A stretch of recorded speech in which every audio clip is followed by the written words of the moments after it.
Welcome to Second Listen Saturday on the Parenting Roundabout podcast, where we share some fun moments from a past episode for your weekend listening pleasure. Look for new episodes every Monday through Friday.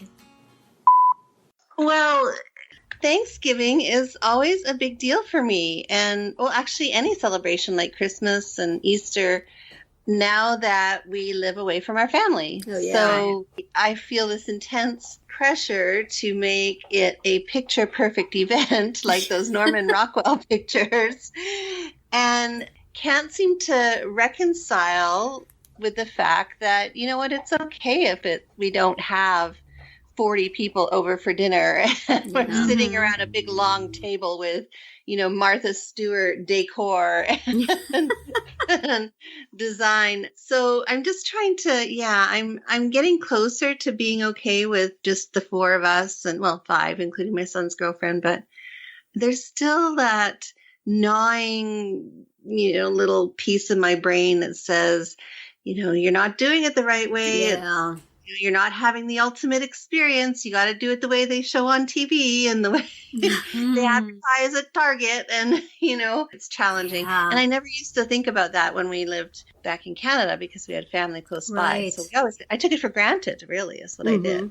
And now I know that the both of you have people that come over. So I guess this isn't an issue.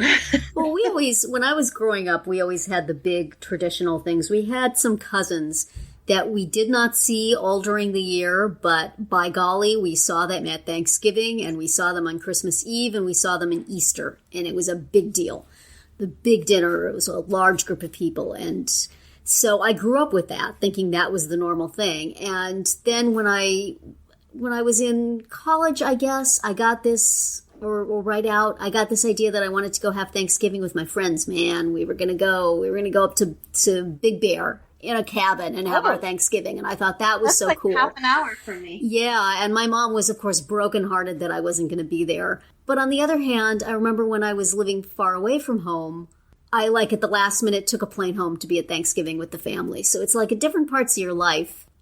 It's you know, when you're kind of really on your own, you want to have that. When you're in the middle of that and smothered by that, you want to escape it. Yeah. Either way, you're feeling bad. So as an adult, I mean, for a long time, we did have all my husband's family over, and that was a big deal. And now one part of the family has moved a little further away, and another part of the family can't come into our area that easily.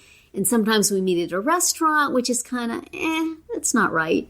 But on the other hand, to have them all over is not always a whole lot of fun either. It's a lot of work. Yeah. So we're down this year. We're having just the four of us and a family friend, podcast fan, Mike. Hi, Mike. Hi, Mike. Oh, hey, Mike. Is coming to have Thanksgiving with us. And it's nice, you know? Yeah. We can get Boston Market and not worry about anybody judging us. And, you know, just relax. Yeah. So I go back and forth on it. I'm not really feeling any pressure about the big thing. I'm not really missing it. But especially when other people are doing it and you are just showing up, it's really nice. You know what I feel like, though? I feel that it's more out of tradition for my kids. I feel that I'm cheating them if I, you know, don't make the turkey, if I don't set the table, if I don't do all the little things. I feel like I'm cheating them out of an occasion. So I think that's where a lot of that, you know, the guilt.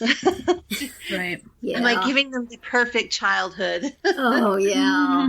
Yeah. So, yeah, it's tough. I don't know. How do you deal with it, Catherine? You have people come over, and have you ever thought about what it would be like not to, or how you would feel about it? Yeah, I think I would have a hard time not doing it. I mean, it's tiring because we do not live anywhere near our family. So either we're traveling or we're having people here. And this year we are hosting, so that brings all its own, you know, joys.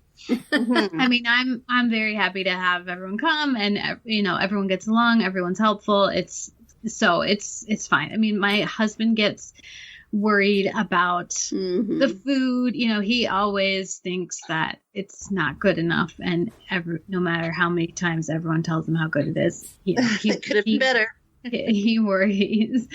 And for us, it is easier not to travel, I think. So it helps when people come here. But this year, like, my sister's not going to be able to make it because she has too much work. And she lives in California, so it's a long trip for her. Yeah. So, but, Christmas is another one where for years it was really hard because if we didn't travel to see my husband's family, then we couldn't see them because they could not travel. And especially when my kids were really little, I had such a hard time traveling for Christmas.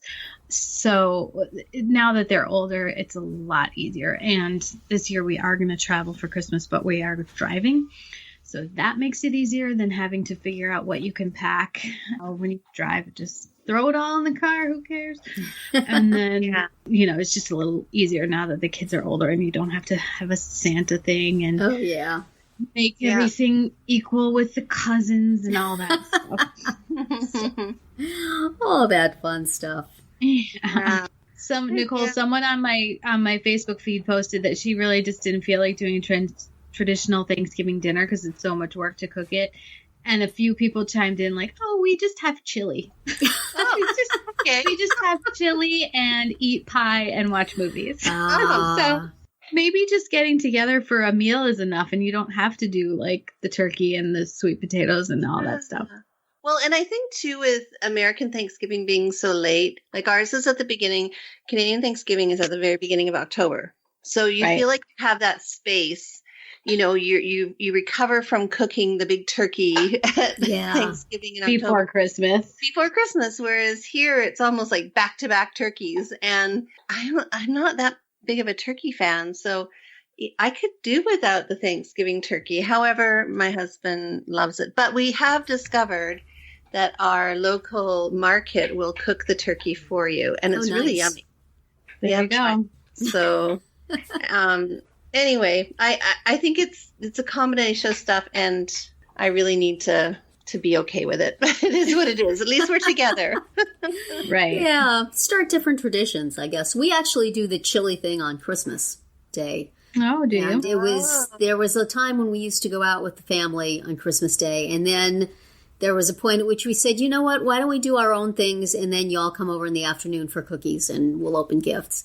And then we can have our own little chili day. And now nobody comes over at all. And that's just it's really nice. It's really relaxed. But you know what I really miss tradition-wise is when I was growing up, my mom had a friend who would make this particular Christmas baked good. Is stollen the right way you pronounce it? I think it was a stollen with fruit in it and icing over the top. And she would sneak around on Christmas Eve and leave it on people's doorsteps. And in the morning, we would have this delicious cake. Every year we had it. And I really miss that. I need to like find some place that delivers that, and I could just stick it out on the doorstep at night. And look, the spirit of Mrs. Harris has brought us a stolen. Here it is. I love it. Yeah. I think maybe not trying to have it all is the takeaway message. Yeah. Even the simplest, littlest things can be meaningful to your family and your kids, and I've got to be happy with that. Make your own traditions, I think, is the way to do it. Because you can make it feel special by having a tradition. And I love the idea of, if you want to eat turkey, but you don't like cooking turkey, buying it cooked is a great plan. And then he still gets his turkey. And, and you're good. And you can make, you can focus on cooking other stuff that you like cooking or get it all delivered. Yeah. As long as you don't have judgy relatives, you can do that. No judgy relatives nearby. It'll be interesting. It makes me just think of all the different traditions we have in families throughout the year, and this is just the extra pressure, I think. What do y'all do about gift giving for extended family? Is it just the kids, or is it the adults too? Do you draw names? We draw names in my family with my my side of the family. We draw names. Mm-hmm. We use on my husband's side of the family. Most of them are gone now, but they used to say they were drawing names, and then everybody still gave to everybody. Oh no. That's awful. Well, I mean, since they all did it, then it worked out. As long as they all knew. It just made me laugh. Like, yeah, we're just going to draw names this year. Every year. No, I got something for you and for you and for you. Yeah, our family is too small, so we just, well, and although we just give to, well, with my brother, we just give to the kids. But yeah, our families, if we don't give one another something, we generally won't have much under the tree. Yeah. We always talk about just not giving to adults, just giving to kids in the extended family. We talk about it, and then we don't do it. My husband's sister doesn't have any kids, so then there's the feeling, well, it's unfair to her because she has to give stuff to our kids, but she doesn't. I mean, I guess we could give to her cats, but it's not the same. Right. So therefore, we have to give something to her. And as long as you're doing that, then you sort of wind up.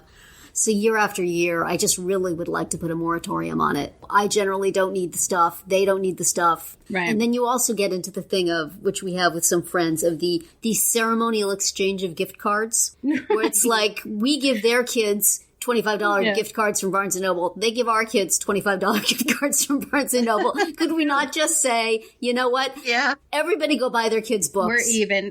We're even. Cancel it all out. Each other Yes. It's, it just feels good to be able to give their kids something. But all of the adults are looking around going, who is going to be the first one to not do this? Right. If we all stop at the same time, we don't have to do this anymore. But then, 1 year somebody doesn't do it and then they feel guilty and have to, I left it home. I'll bring it over. Right.